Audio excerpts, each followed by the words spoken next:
Olá pessoal, estamos de volta para mais uma semana de estudos na Palavra de Deus. Esse é o nosso canal de Frente com Texto, é o nosso canal de estudo das Escrituras. Hoje eu estou aqui com a minha capulana. Capulana é um tecido típico lá da África. Eu tenho, como missionário do Prega Palavra, eu tenho ido 2 vezes por ano em Moçambique. Nós estamos treinando pastores e líderes em exposição bíblica e estou com saudade do pessoal, estou com saudade de ir para lá. Por conta desse tempo que nós estamos vivendo, tempos difíceis, nós estamos impedidos de ir e estamos dando treinamento exclusivamente online. Esteja orando pelo pessoal, esteja orando pelos missionários do Palavra da Vida lá de Moçambique, esteja orando pelos pastores que estão recebendo treinamento, esteja orando então pela missão, pelo trabalho que nós estamos desenvolvendo, ainda que online, mas continuamos a desenvolver lá. Tempos difíceis, queridos, tempos difíceis, mas nós temos que continuar crendo no Deus que nos é revelado por meio do Evangelho de Marcos, Jesus Cristo. Ele é Deus Todo-Poderoso, Ele é soberano sobre todas as coisas, inclusive sobre o tempo que nós estamos vivendo, inclusive sobre a pandemia. Vamos continuar crendo no Senhor e que Ele tem tudo sob o seu controle. Na semana passada, nós estudamos Marcos capítulo 10, verso 1 a 12, que trata sobre o casamento. Olha, foi muito legal receber o feedback de tanta gente que tem procurado viver de acordo com a vontade de Deus para a sua família. Eu sei, não é fácil para mim também. Eu também tenho as minhas dificuldades, eu e Simone, nós temos as nossas dificuldades enquanto casal, mas devemos continuar crendo e confiando tão somente na graça de Deus. Ela nos ajuda, ela nos fortalece na caminhada cristã. O texto dessa semana é Marcos capítulo 10, verso 13 a 31. E ele me fez lembrar de tempos atrás em que eu fiz uma viagem pelo Prega Palavra, missão que eu atuo, para Bangkok, na Tailândia. Eu fui bem para longe, para um congresso internacional, e nos dias que a gente ficou lá, teve um dia que a gente tirou um dia de folga e fomos passear, conhecer alguns pontos turísticos, e dentre esses a gente foi conhecer o Grande Palácio. É um complexo da antiga família real, foi construído no século XVIII, é de uma riqueza impressionante. Lá está também o templo a Buda, e a estátua do Buda lá, ele é feito em jaspe. Então a coisa realmente é muito chique, é belíssimo. Acontece que não é todo mundo que pode entrar. A gente teve que enfrentar uma fila enorme e as pessoas que entram, elas têm que estar bem vestidas. Eu, na ocasião, estava de bermuda, então eu não podia entrar. Mas aí tem também um lugar lá que eles fornecem a calça para a gente entrar. Então eu fui, peguei a calça, entrei na fila, mas não foi possível entrar, porque ia demorar demais, a gente estava com tempo limitado. Mas o que isso tem a ver com o texto que a gente está trabalhando hoje? Bem, o texto de hoje nos traz uma pergunta que é incrível. O que é preciso fazer para entrar no reino de Deus? Para herdar a vida eterna? Você já pensou sobre isso? É preciso fazer alguma coisa? Tem algum requisito? Ou todos entram e de qualquer forma? Será que ser o melhor que conseguimos nos dá a vida eterna? Será que ser um bom pai, um marido, um bom filho, patrão, ser honesto em nossos negócios nos dá a vida eterna? Quando olhamos para ícones, por exemplo, como Madre Teresa de Calcutá, Mahatma Gandhi, Nelson Mandela, normalmente a gente diz, com certeza esses estão no céu. Essa afirmação, ela está baseada na obra da vida dessas pessoas.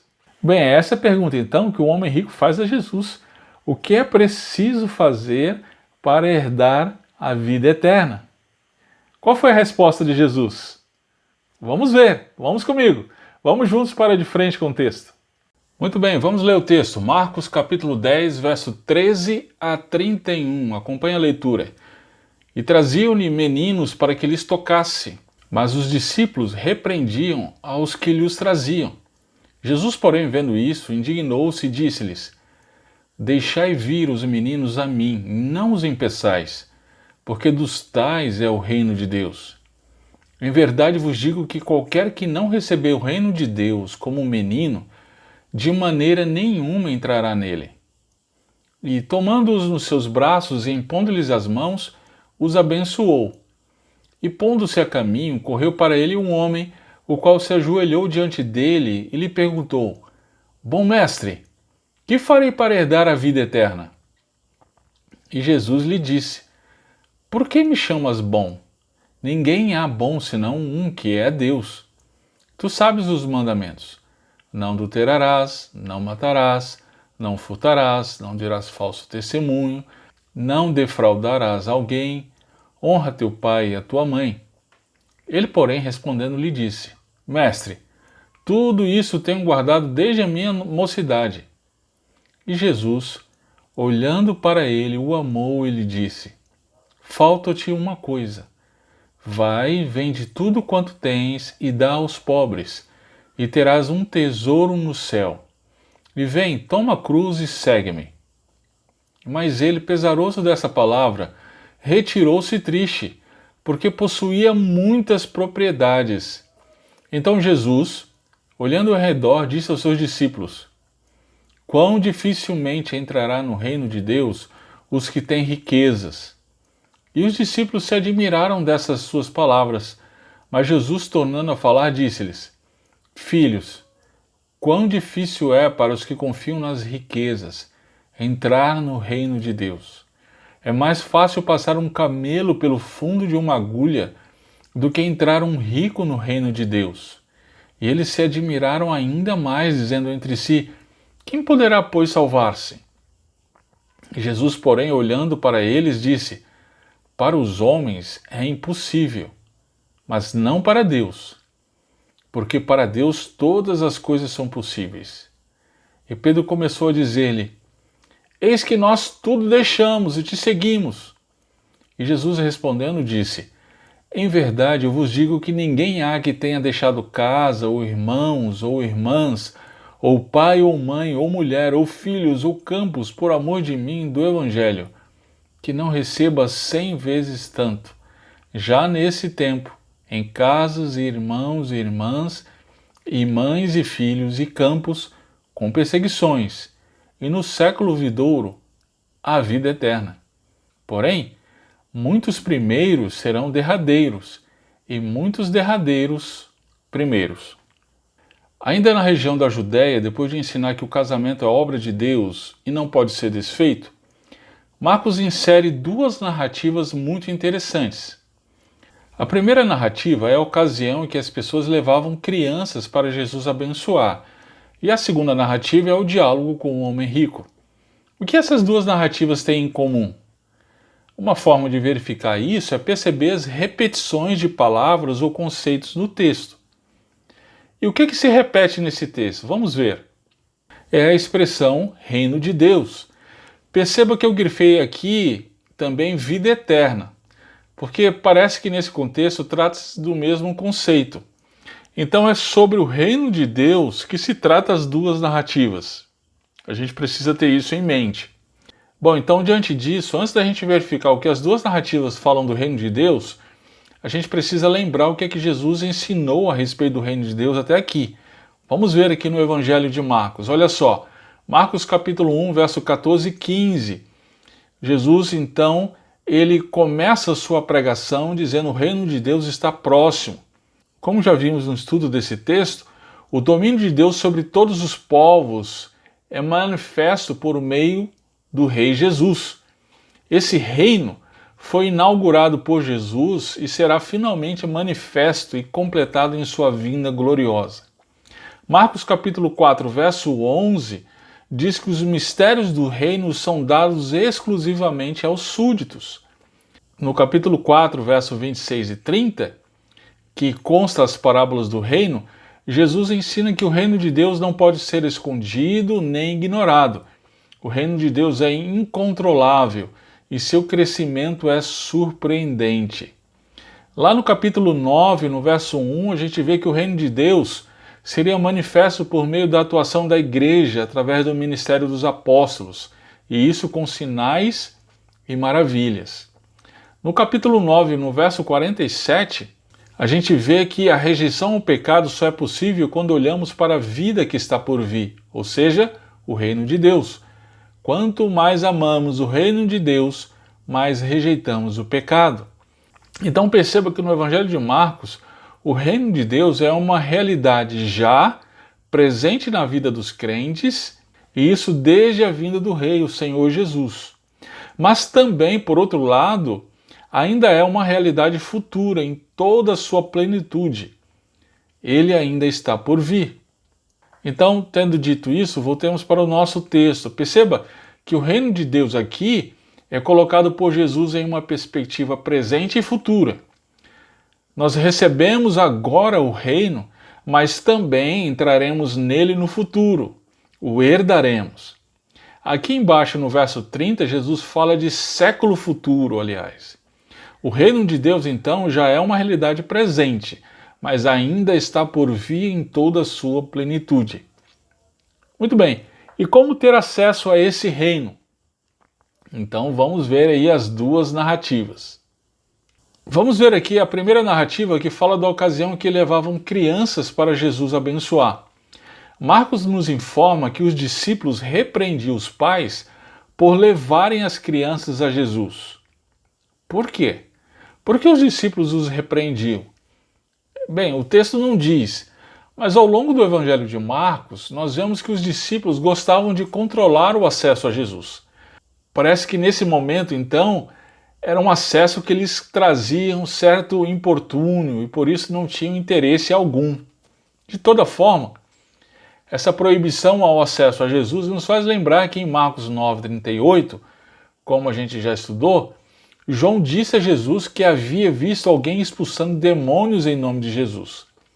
Mas os discípulos o proibiram, porque não seguiam a Jesus junto com eles.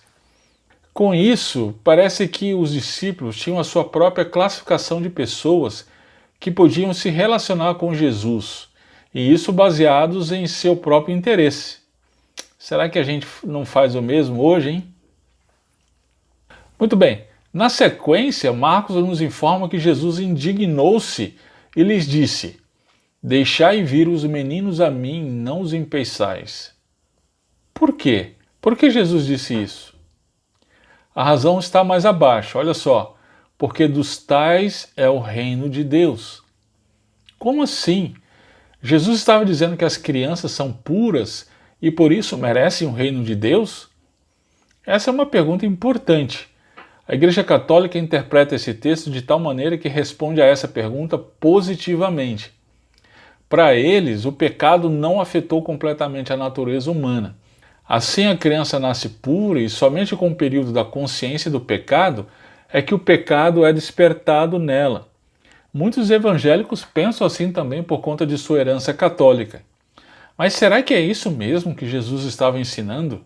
Para a gente responder essa pergunta adequadamente, basta continuarmos a leitura do texto. O próprio texto responde. Veja na sequência. Em verdade vos digo que qualquer que não recebeu o reino de Deus como um menino, de maneira nenhuma entrará nele. Perceba a expressão como menino. Aqui a gente percebe que Jesus está usando de uma símile, ou seja, uma comparação, uma expressão figurada que associa uma representação a um conceito. Joia, e qual é o conceito que ele está querendo passar? O conceito é que existe algo na criança que precisamos ter em nós para ter acesso ao reino de Deus. O que seria isso? A pureza da criança? A inocência? Onde no texto diz que é isso? Em lugar nenhum. Em lugar nenhum diz porque não é isso. Então o que é? A narrativa seguinte vai dizer, vamos ver. Depois de dizer que Jesus abençoou as crianças, Marcos nos conta a ocasião em que um homem rico foi a Jesus. Vamos organizar aqui na tela. Lembre-se da questão que ficou em aberto na primeira narrativa. O que das crianças precisamos ter para herdar a vida eterna? É bem interessante que a pergunta que aquele homem faz a Jesus está diretamente relacionada a essa questão. Bom mestre, que farei para herdar a vida eterna? Vamos organizar aqui o diálogo para a gente visualizar melhor. Veja aqui o verso 18. Jesus faz uma pergunta interessante. Por que me chamas bom? Ninguém há bom senão um, que é Deus. Ou seja, se aquele homem considerava Jesus apenas um mestre, então não poderia chamá-lo de bom. Caso contrário, estaria incorrendo em idolatria. É por isso então que Jesus menciona os mandamentos no verso 19. Será que Jesus estava dizendo que quem cumpre os mandamentos poderia ser salvo? Eu acredito que sim. Todo aquele que é completamente justo, reto, santo, que alcança em seu coração e comportamento o padrão de Deus expresso em seus mandamentos, esse é salvo da ira de Deus contra o pecado. Só tem um problema. Não existe nem nunca existiu, desde Gênesis 3, ninguém nessas condições. Todos pecaram e destituídos estão da glória de Deus, diz Paulo escrevendo aos Romanos 3:23. Somos todos pecadores e totalmente incompetentes para cumprir os mandamentos do Deus totalmente santo. De acordo com Efésios 2, estamos mortos em nossos delitos e pecados, somos escravos de nossos próprios desejos, do mundo e do diabo. Mas e a lei? Para que serve então? Paulo responde isso aos Romanos no capítulo 7, verso 7. Que diremos, pois? É a lei pecado? De modo nenhum. Mas eu não conheci o pecado senão pela lei, porque eu não conheceria a concupiscência se a lei não dissesse não cobiçarás. A lei foi dada, então, para que pudéssemos conhecer as profundezas do pecado em nós. Foi exatamente essa a intenção de Jesus ao aplicar a lei àquele homem rico. Entretanto, aquele homem estava convencido que cumpria a lei e por isso tinha o direito de herdar o reino de Deus. Veja o que ele diz no verso 20: Mestre, tudo isso tenho guardado desde a minha mocidade. Aquele homem estava sinceramente errado. Quantas pessoas em nossos dias pensam assim também, não é mesmo? Se consideram ótimos maridos, pais, são bons patrões ou empregados, bons filhos. O problema, e não consideramos isso, é que criamos o nosso próprio padrão para nos encaixarmos nele. Assim eu posso até sonegar meu imposto de renda, mas jamais serei como aquele político fulano de tal. Eu posso ter pensamentos lascivos, mas jamais abandonarei minha esposa, como fez o vizinho. Posso roubar meu patrão quando deixo de trabalhar as horas que foram combinadas, mas jamais roubarei qualquer objeto do meu trabalho. É aquela velha história do bandido que diz: eu roubei, mas não matei, eu matei, mas não estuprei. Nós estabelecemos o nosso próprio padrão de maneira que caibamos nele. A questão é que Deus não se submete ao nosso padrão. Uma vez que o reino é dele, o padrão para entrar no reino é dele. E o seu padrão é a perfeição. Somente aquele que é encontrado sem pecado algum pode entrar no reino do Deus totalmente santo. E isso é impossível. E é exatamente isso, gente, que Jesus vai levar o homem a perceber. No verso 21, o texto diz que Jesus o amou. É bem interessante que o amor de Jesus é bem diferente do amor romântico que se prega hoje nos nossos dias. Jesus o amou, e é exatamente por isso que ele disse a verdade que vem a seguir. Falta-te uma coisa. Vai, vende tudo quanto tens e dá aos pobres. Fazendo isso, ele teria um tesouro no céu. Isso nos faz lembrar de Mateus capítulo 6, verso 19 a 21. Vamos dar uma olhada lá. Veja o que Jesus diz a respeito dos tesouros.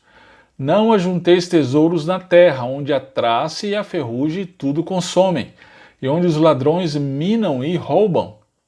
Mas ajuntai tesouros no céu, onde nem a traça nem a ferrugem consomem, e onde os ladrões não minam nem roubam. Sendo assim, onde estava o coração daquele homem? Perceba que o verso 24 de Mateus 6, Jesus conclui o argumento dizendo: ninguém pode servir a dois senhores, porque ou há de odiar um e amar o outro, ou se dedicará a um e desprezará o outro. Não podeis servir a Deus e a Mamom. Um reformador já disse que o nosso coração é uma fábrica de ídolos. É isso mesmo. Nos apegamos ao tesouro que fabricamos e o chamamos de Deus. Era exatamente isso que tinha acontecido com aquele homem. Ele acumulou riquezas e fez delas o seu Deus. E aí é bem interessante porque aquele homem que antes havia dito que cumpriu os mandamentos, na verdade estava quebrando o primeiro: somente a Deus adorarás. Diante disso, o que ele tinha que fazer? Deixar o seu ídolo, tomar a cruz, ou seja, negar o seu próprio desejo por riqueza e seguir a Jesus, ou seja, entregar-se completamente ao verdadeiro Deus. Qual foi a escolha dele? Olha o verso 22. Ficou com o ídolo. Que terrível! Por maior que fosse a riqueza que tivesse aquele homem, jamais poderia se comparar às riquezas que lhe estavam reservadas em Cristo e com Cristo. É como deixar $1 bilhão para ficar com uma nota de R$10. É loucura! O que é ou quem é o nosso amado? Aquilo ou quem nós não poderíamos viver sem. Se não for Cristo, gente, então é um ídolo que domina o nosso coração. E pode ser muitas coisas, pode ser uma carreira profissional, pode ser o sonho de uma casa própria, pode ser um casamento, pode ser um romance, pode ser até mesmo um filho. Perceba que essas coisas não são necessariamente ruins. Entretanto, quando o nosso coração se apega a elas de tal maneira que não conseguimos viver sem elas, então elas se tornam um ídolo para nós. Então a gente precisa deixar a idolatria, rejeitar nossos desejos por aquilo e entregar-nos somente a Cristo como única fonte de maior prazer. Então, assim como para nós, esse ensino foi muito impactante para os discípulos. Então, percebendo isso, Jesus se adiantou e vejamos o que ele disse logo em seguida. Veja o verso 23. Quão dificilmente entrarão no reino de Deus os que têm riquezas. Isso soou muito estranho. No verso 24, diz que eles se admiraram dessa palavra. Por que admiração? Naquela época, pessoas como aquele homem que eram ricas e demonstravam muito apego à religião eram consideradas abençoadas por Deus e por isso tinham o reino de Deus. Será mesmo que é tão diferente dos nossos dias? Quem a gente considera como abençoado? Não seria aquele pastor de grande igreja que tem carro importado na garagem? Ou aquele CEO que lidera milhares de empregados? Não, as coisas não mudaram tanto assim. Sobre esse assunto, assim que puder, assista à exposição do Salmo 1. Nós estamos expondo os salmos no nosso canal. E veja quem realmente é o abençoado por Deus à luz do Salmo 1. Bem, Jesus aqui então continua seu ponto afirmando que é mais fácil entrar um camelo pelo fundo de uma agulha do que entrar um rico no reino de Deus. Ou seja, é impossível. É essa a verdade que Jesus quer trazer a partir dessa imagem. Então vamos organizar o texto aqui que se segue para a gente visualizar melhor. Perceba no verso 26 que a admiração foi ainda maior. E agora eles fazem uma pergunta. Quem poderá, pois, salvar-se? Essa pergunta é espetacular. Eu acredito que Jesus os conduziu até chegar a essa pergunta. A questão é, se os ricos que têm todos os recursos à sua disposição e supostamente têm a bênção de Deus, se esses não podem se salvar, então quem que pode? Vejamos a resposta de Jesus. Ele não disse que aqueles que forem muito bons poderão se salvar, nem aqueles que fizeram muitas obras sociais, ou aqueles que fazem muitas orações, nem mesmo aqueles que levam uma vida de pobreza. Não. Jesus foi categórico. Para os homens é impossível. Não existe capacidade alguma em nós para nos salvar. A questão não é que estamos em alto mar nos afogando e precisamos mobilizar os recursos que temos para nos salvar. Não, já estamos afogados. Lembre-se que Paulo escreve aos Efésios, no capítulo 2, dizendo que estamos mortos em nossos delitos e pecados. Mortos, acabou, não existe possibilidades. A questão é, imagina comigo que nadadores profissionais têm a tarefa então de atravessar o Atlântico, do Brasil para a África, e isso a nado. Então vai um primeiro e consegue nadar 1 quilômetro e morre. Vai o segundo e nada 50 quilômetros e morre. Vai o terceiro e nada 100 quilômetros e morre. Qual dos três completou a tarefa? Nenhum dos três. Embora um tenha tido o desempenho um pouco melhor do que o outro, a verdade é, todos fracassaram. Por quê? Porque são incapazes, é impossível fazer essa tarefa a nado. Eu sei que isso é forte. É forte porque o nosso orgulho nos diz que temos em nós alguma coisa que pode nos ajudar. Esse orgulho é expresso e alimentado pelo discurso do mundo inteiro em todas as religiões, inclusive algumas igrejas evangélicas, infelizmente no Brasil, um número cada vez maior, que dizem que existe em nós alguma capacidade para se salvar. De acordo com essas pessoas, nós podemos e devemos fazer por onde Deus nos salvar. Não! Não existe nenhuma possibilidade em nós, é isso que Jesus está dizendo. Existe somente uma possibilidade para a salvação da ira do Deus Santo sobre pecadores como nós. E essa possibilidade é o fato de que o Deus que é santo também é todo-poderoso. Veja a continuação da resposta de Jesus no verso 27. Mas não para Deus, porque para Deus todas as coisas são possíveis. Olha que incrível! Jesus aplica o atributo da onipotência de Deus para a nossa salvação. Normalmente a gente pensa em onipotência de Deus apenas quando se refere àqueles milagres que operou na história, como a abertura do mar, fazer o sol parar, etc. Mas pense bem, todos esses feitos não teriam sido realizados com o propósito da salvação de seu povo na obra de redenção? Exato! Deus opera poderosamente porque tem todo o poder na realização da salvação de seu povo. Foi exatamente isso que ele fez em Cristo.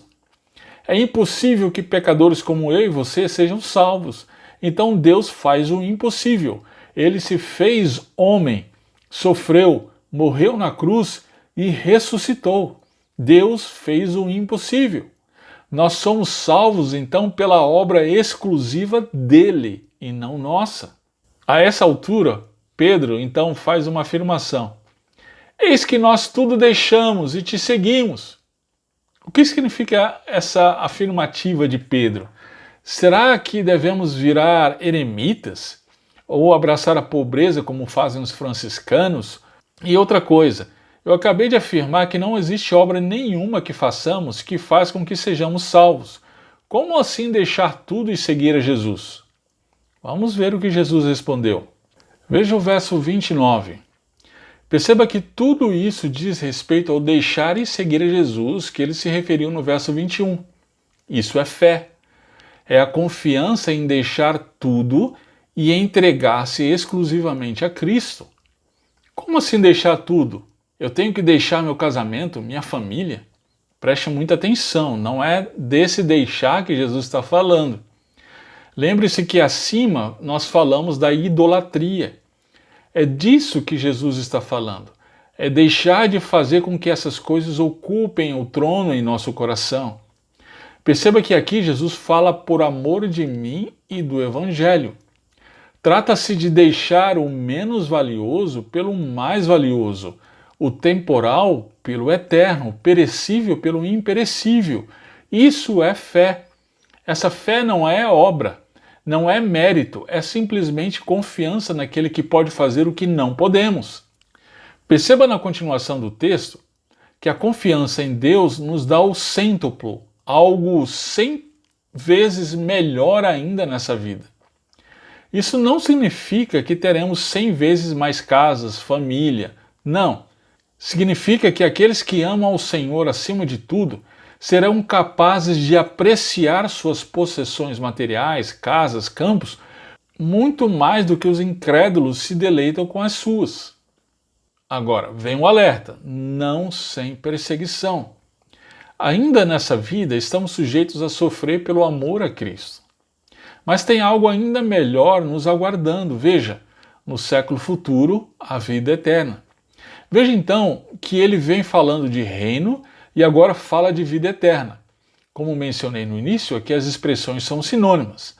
Mas precisamos então notar uma coisa. Lembre-se que o texto de hoje começou com Jesus dizendo a respeito das crianças que é das tais o reino de Deus. Bem, é aqui que chegamos à relação com a narrativa anterior, a das crianças. Lembre-se que eu mencionei que Jesus usou de uma comparação com as crianças para afirmar que existe algo na criança que precisamos ter em nós para ter acesso ao reino de Deus. O que seria isso? Seria a pureza dela, a inocência? Já vimos que não existe nada em nós que nos faça ser salvos. Lembre-se que Jesus disse que para o homem a salvação é impossível. Então o que seria? O que da criança precisamos ter para ser salvos? O deixar tudo e depender exclusivamente em Jesus. Ou seja, a total dependência nele. Crer em Cristo para a salvação é se fazer como uma criança, totalmente dependente de seus pais para a sua sobrevivência. Crer em Cristo para a salvação é ser totalmente dependente de Deus para a salvação. Assim, o reino de Deus pertence àqueles que dependem exclusivamente dos méritos de Cristo, assim como as crianças dependem exclusivamente de seus pais. Que contraste essas duas narrativas nos oferecem, não é mesmo?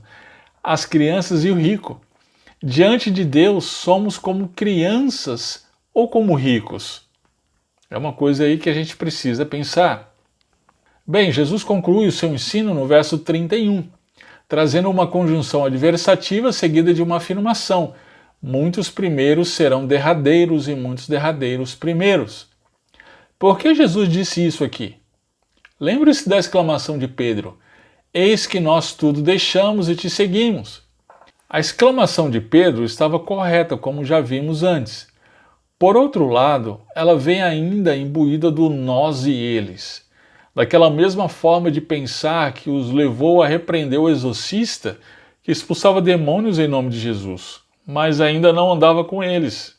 É a mesma forma de pensar que os levou a repreender os pais que levavam seus filhos para que Jesus as abençoasse. É a mesma forma de pensar que o faziam estar sempre discutindo sobre quem é o maior. Temos o tempo inteiro diante de nós a tentação de medir a fé das pessoas. Quanto eu deixei por Jesus e quanto você deixou? Quanto eu sigo Jesus e quanto você segue? Sempre somos tentados a voltar à questão dos méritos. Ainda que concordemos que é somente pela fé, ainda assim queremos medir a fé dos outros. Eu que tenho mais e você que tem menos. Quão terrível é o nosso coração.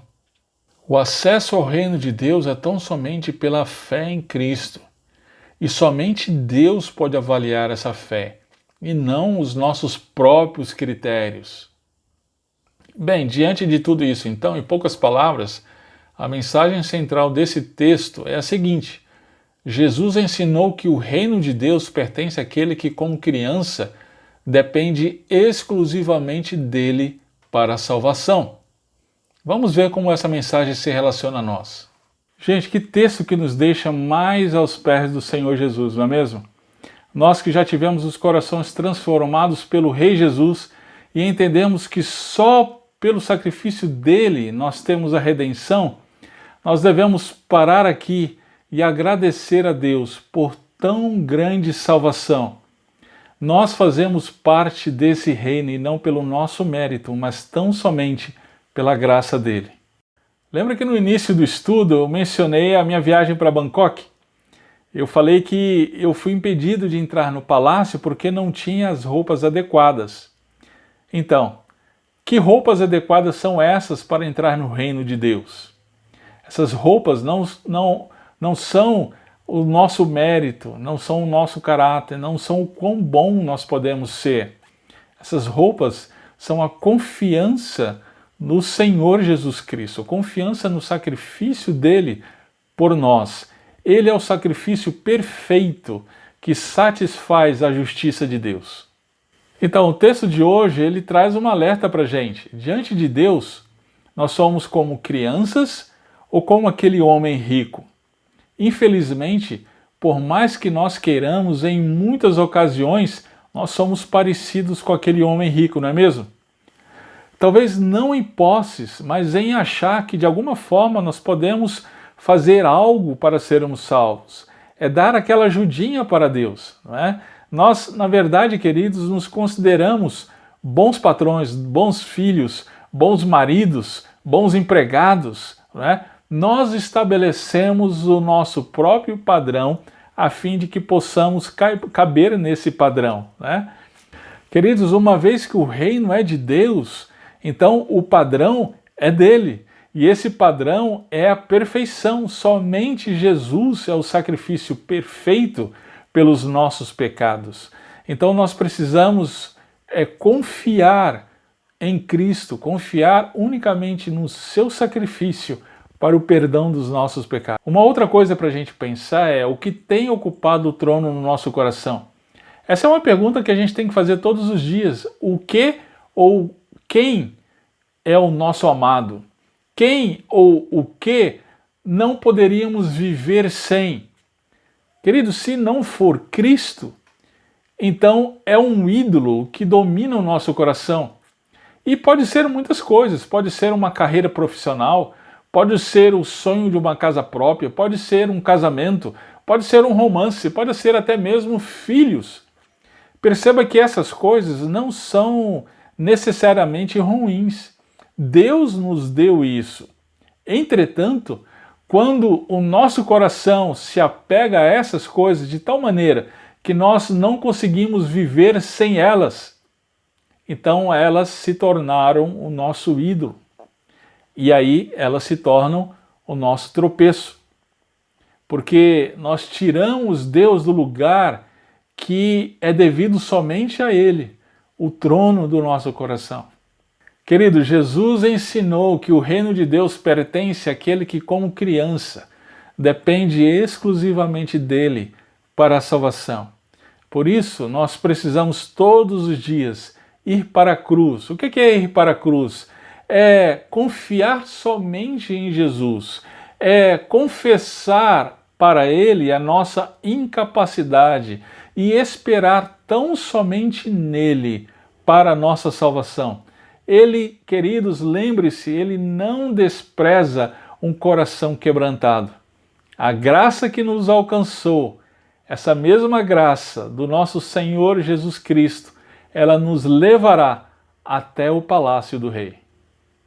Por hoje nós ficamos por aqui, que Deus abençoe o seu estudo. Vamos continuar juntos no De Frente com Texto. Até a próxima semana, se Deus assim permitir.